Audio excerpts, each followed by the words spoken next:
she was just looking. That's all she was doing. Standing in front of a jewelry display case, mop in hand, uniform on her back, admiring something beautiful like anyone would. She wasn't touching anything. She wasn't asking for anything. She was a black woman doing her job, and that was enough for him to pick up the phone and call the police. Richard Cole didn't see Amara. He saw a threat. He saw someone who didn't belong there. And in front of the most expensive diamonds in his shop, he made a decision that would cost him everything he had built over 30 years. But what Richard Cole didn't see was the man sitting in the leather armchair at the back of the showroom, watching, listening, saying nothing. Jung Min-jun, a Korean mafia boss with dragon tattoos climbing up his neck and a silence that made grown men forget how to speak, had heard every word. And when he finally stood up, the whole atmosphere changed. What happened next wasn't a confrontation. It wasn't a threat. It was something far more powerful than any of those things. One by one, he opened every box in that store. And one by one, he made her try on each piece. But what Amara did at the end of those 40 minutes, what she said, and what she refused to accept, that's the part of this story that will stay with you long after it's over. Before we begin the story, comment here where you're watching from and what time it is there. If stories of karma, love, and hidden truths move you, don't forget to subscribe to the channel. The city never slept. Not really. Even at 7 in the morning, when the sky still held that cold, gray uncertainty between night and day, the financial district hummed with the low vibration of money in motion. The livery trucks, suited figures walking too fast. The distant percussion of construction that never seemed to finish. And somewhere beneath all of it, invisible as the pipes running under the pavement, the people who made the building shine before anyone else arrived. Amara Osei had been invisible for long enough that she had stopped fighting it. She moved through the marble entrance of Cole & Son's fine jewels with the practiced efficiency of someone who understood that speed was a form of disappearance. Bucket in one hand, mop handle balanced against her shoulder, the blue and white logo of the cleaning company stitched neatly over her heart like a small flag of belonging to a country nobody envied. Her sneakers, white once, were the kind of clean that takes effort. Scrubbed the night before, set by the window to dry. Small dignities. The kind you maintain when the world offers you very few. She had worked this contract for 11 months. She knew the layout of the store the way a musician knows a song. Not by thinking, but by body. The display cases along the east wall needed the glass done first, before the light caught the streaks. The floor near the back vault had a grout line that collected dust no matter how many times she went over it. The counter near the register smelled faintly of the owner's cologne, even hours after he had gone home. She knew this place, and this place had never once acknowledged knowing her. On this particular morning, she finished the back corridor earlier than expected. The mop buckets sat steaming quietly near the service entrance. She stretched her neck, rolled one shoulder, and walked the length of the main display floor on her way to retrieve her bag. And that was when she stopped. It was the necklace. She had passed it 100 times without truly seeing it. But the overnight team had repositioned the center display, and now a single spotlight fell on it at an angle that made the central diamond fracture the light into something that did not seem entirely of this world. White gold, a pear-cut stone at its heart, a cascade of smaller diamonds falling like frozen water beneath it. Amara did not touch the glass. She did not reach for the latch. She stood with the mop handle still balanced in her hand, and she looked the way she had looked at the ocean once as a child and understood, wordlessly, that some things exist simply to remind you that beauty is real. She was still looking when she heard the door from the back office open. Richard Cole moved through his own store the way men like him always did, with the certainty of ownership, the slightly raised chin that had taken decades to perfect. He had arrived early because a significant client was expected before 10, and he wanted everything in order. He wanted control. Control was the thing he gripped hardest when it was slipping. He saw her before she saw him, and in the space of 2 seconds, 2 seconds that would quietly unravel the next 3 weeks of his life, Richard Cole looked at a woman standing in front of a jewelry case and decided, with absolute conviction, that he knew exactly what she was doing. He did not ask himself whether she worked there. He did not notice the company logo over her heart, or the mop handle in her hand, or the bucket 20 feet behind her. He noticed the color of her skin and the proximity of her body to things that were valuable. And his mind completed the rest of the story before a single word had been spoken. "Hey." His voice came out sharp. "Hey, what do you think you're doing?" Amara turned slowly. Her expression in that first moment was not fear. It was something closer to exhaustion. The particular exhaustion of a person who has been through this specific door before and knows exactly how long the corridor is. She showed him the badge clipped to her vest. She pointed to the bucket. She explained, calmly, that she was finishing her contracted cleaning shift. Richard Cole was already reaching for his phone. And in the far corner of the showroom, in a leather chair that faced away from the entrance, a man who had arrived before either of them sat very still and listened to everything. Jung Min-jun had a particular talent for stillness. It was not the stillness of patience, not exactly. It was something older than that, something trained into him across years of rooms where the wrong movement at the wrong moment had consequences that could not be undone.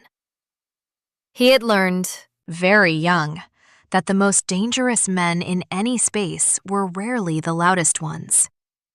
Power did not announce itself. Power waited. He had arrived at Cole & Sons 20 minutes before Richard Cole unlocked the back office.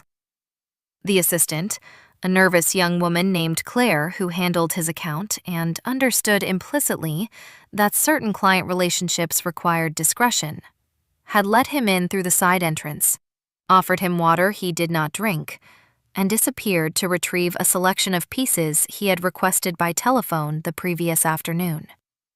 A necklace for his mother. Her 72nd birthday was in 4 days. He had forgotten last year, and the year before that. And the silence on the other end of those calls had cost him more than any business failure ever had. So he sat, and he waited. And he watched from the corner of a leather chair angled toward the window, as the morning constructed itself outside the glass. He heard Cole enter. He heard the footsteps, the particular rhythm of a man who expected the room to rearrange itself around him. And then he heard the voice, and the tone of it, and he sat very still for a moment longer, because he wanted to be certain of what he was hearing before he decided what to do about it. "I know how this works. You people distract, then you take. I've seen it before." Min-jun closed his eyes briefly. "Open them." "Sir, I didn't touch anything. Don't talk back to me." He stood, unhurried. The kind of movement that does not waste itself on speed because it has never needed to. Richard Cole was already mid-dial when the voice reached him from across the showroom. Low, perfectly level, carrying the specific gravity of a man who had never once needed to raise his voice to be obeyed. "Hang up the phone." Cole spun, and what happened to his face in that moment, the blood draining out of it in a way that was almost clinical, told Min-jun everything he needed to know about whether Cole had recognized him. He had.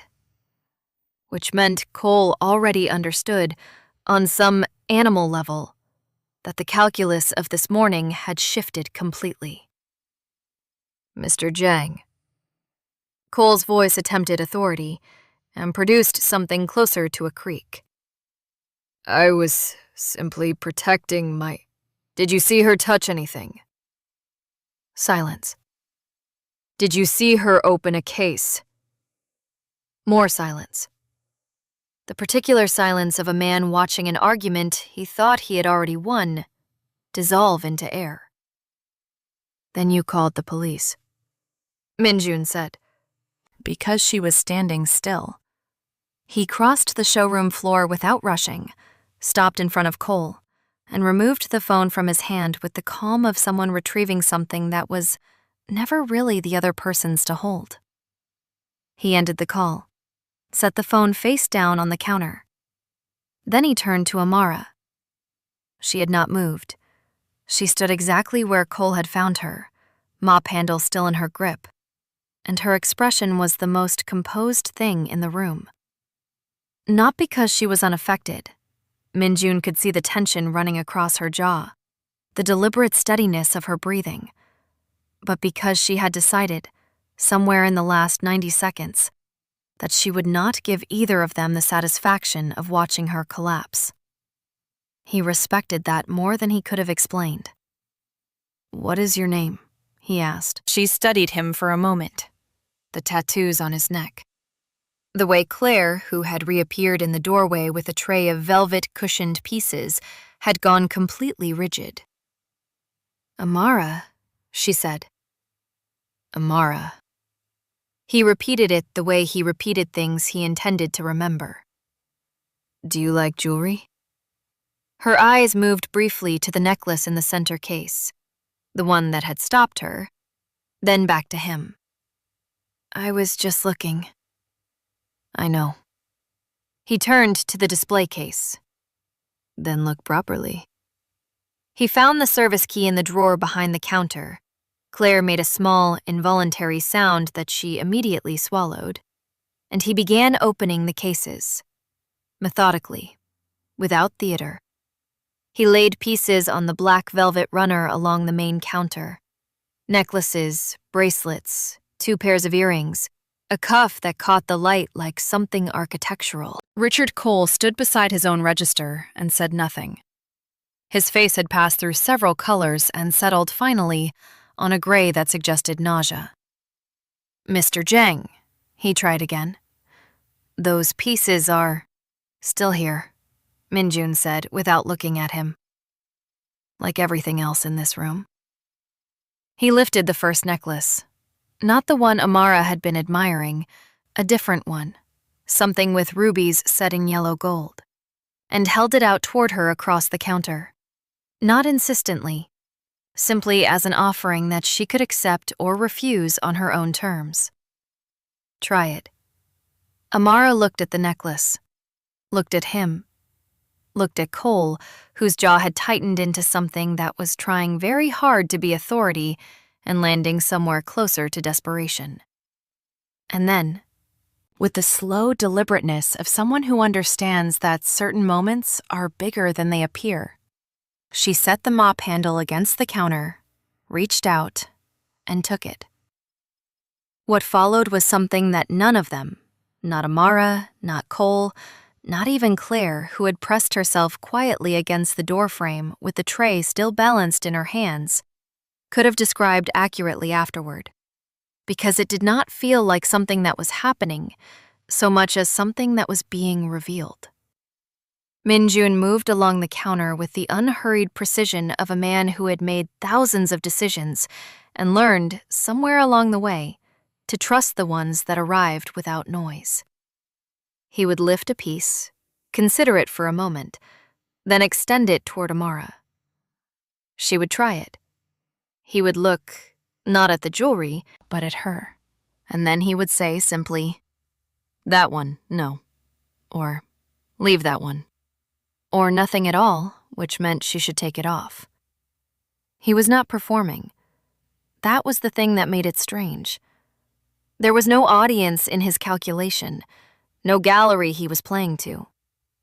Cole was there, sweating silently into his expensive shirt, and Claire was there, statue still in the doorway, and none of it seemed to register as relevant to what Minjun was doing. He moved through the exercise with the same quiet focus he brought to everything, as though the only thing in the room that required his full attention was the question of which light belonged on which woman. Amara, for her part, had made a decision somewhere around the third necklace. She had decided that if this moment was happening, if this strange, impossible morning had constructed itself specifically around her, then she would not shrink inside it. She would not apologize for her presence in a room where she had every right to breathe. She stood straight. She looked at herself in the small mirror Claire had wordlessly produced. She touched the pieces with the careful appreciation of someone who understood their value without coveting it. And slowly, without meaning to, she forgot about Cole entirely. That was the detail that would stay with her longest. Not the jewelry, not the silence, not the tattoos curling up Minjun's neck like something ancient and unfinished. It was the realization that for 40 minutes in that showroom, in her work uniform and her scrubbed white sneakers, she had felt more present than she had felt in years. Not because of the diamonds, because someone had looked at her and decided, without negotiation, that she deserved to take up space.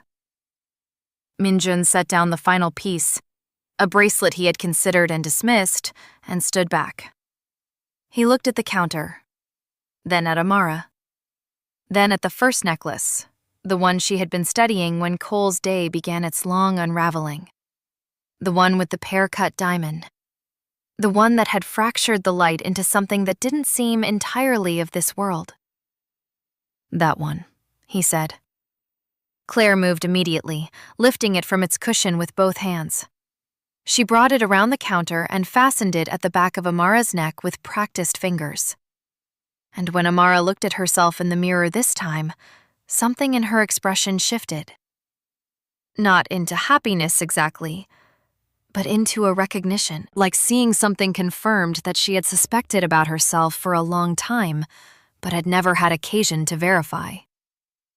"Wrap it," Minjun said, turning toward Claire.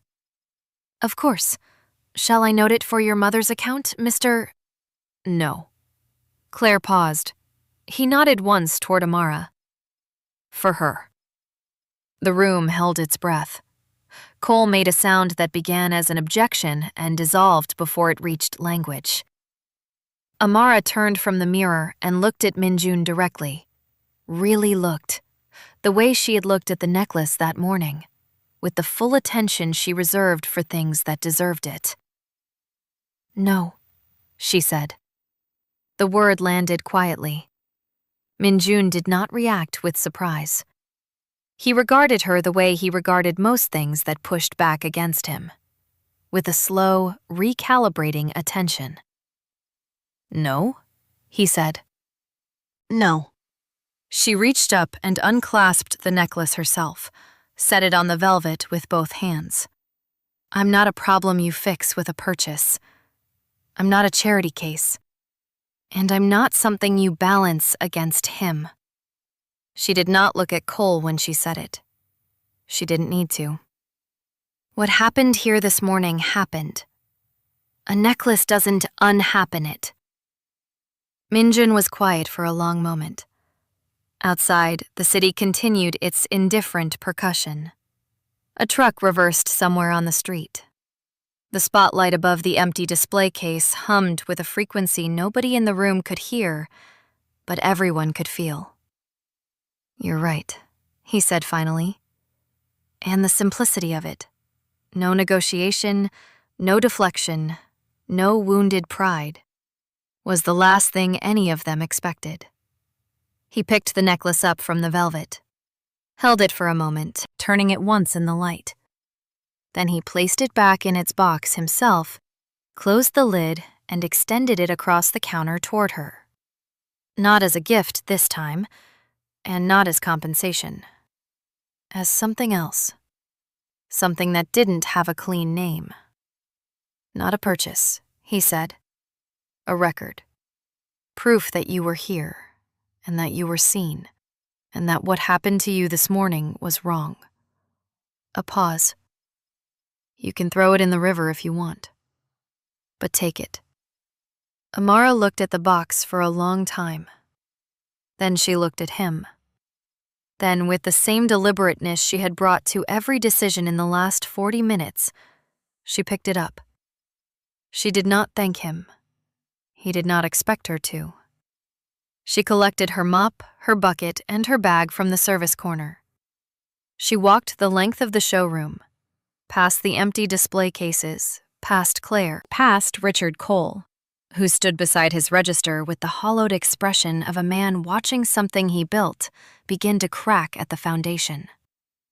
She pushed open the front door of Cole & Sons Fine Jewels, the door that faced the street, the one that opened for clients, and she walked out into the morning. The door closed behind her with a sound like a period at the end of a sentence that had been a long time coming. Richard Cole stood in the silence that followed and felt, for the first time in many years, the specific weight of a room that had turned against him without raising its voice. There was no confrontation left to navigate, no argument to win.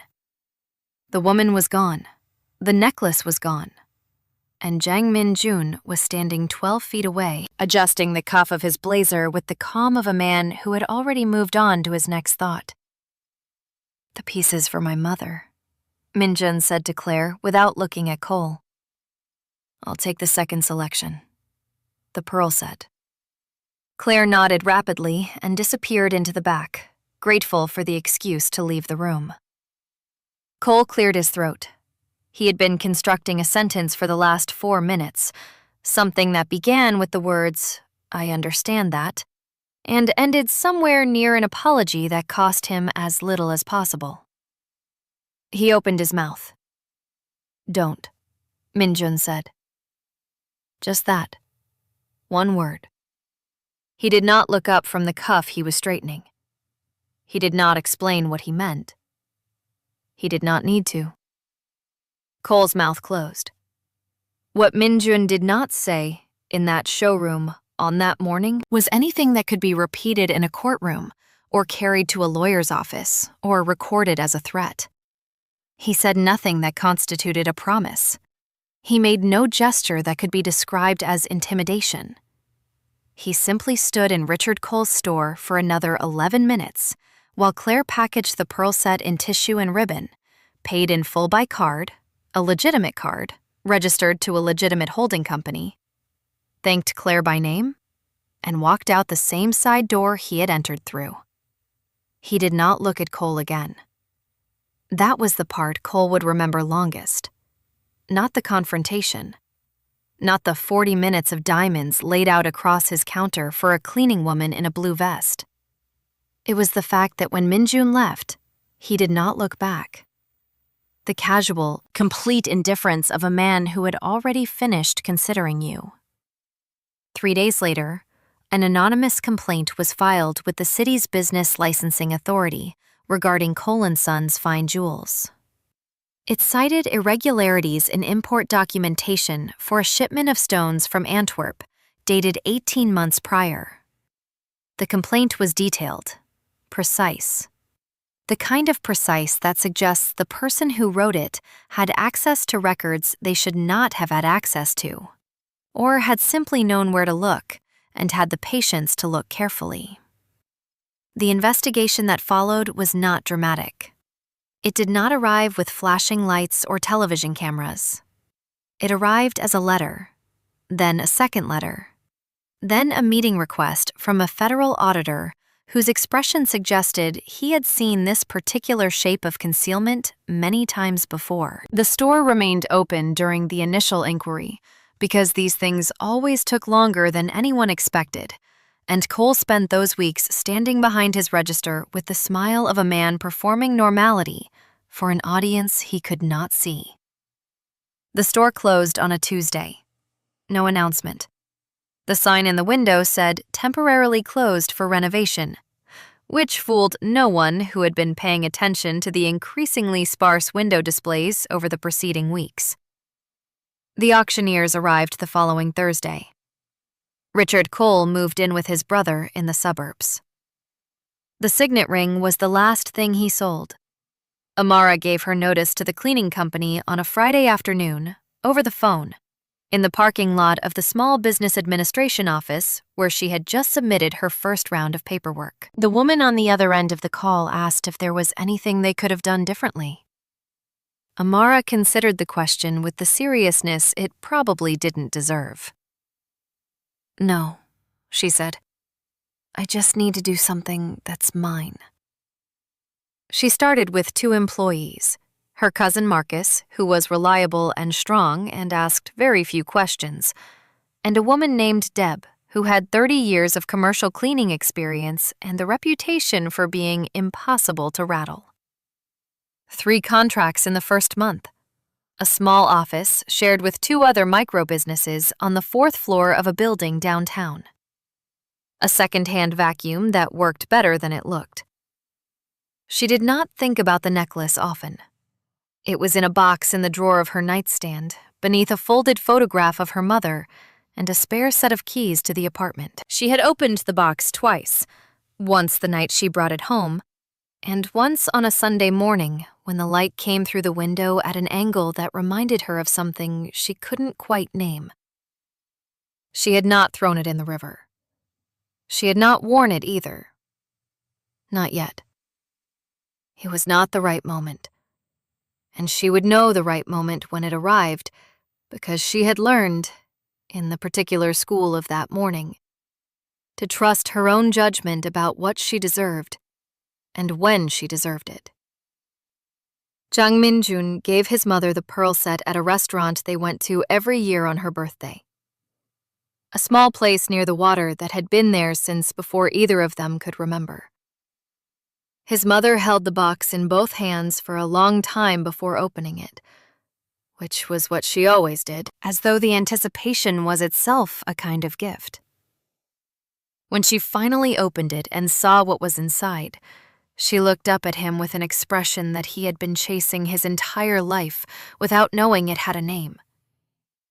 He did not tell her about the morning at the jewelry store. He never told anyone. It was not the kind of thing he narrated. It had happened, it was finished, and whatever had needed correcting had been corrected. Imperfectly, the way everything was corrected in the world he moved through, but corrected nonetheless. Some reckonings do not announce themselves.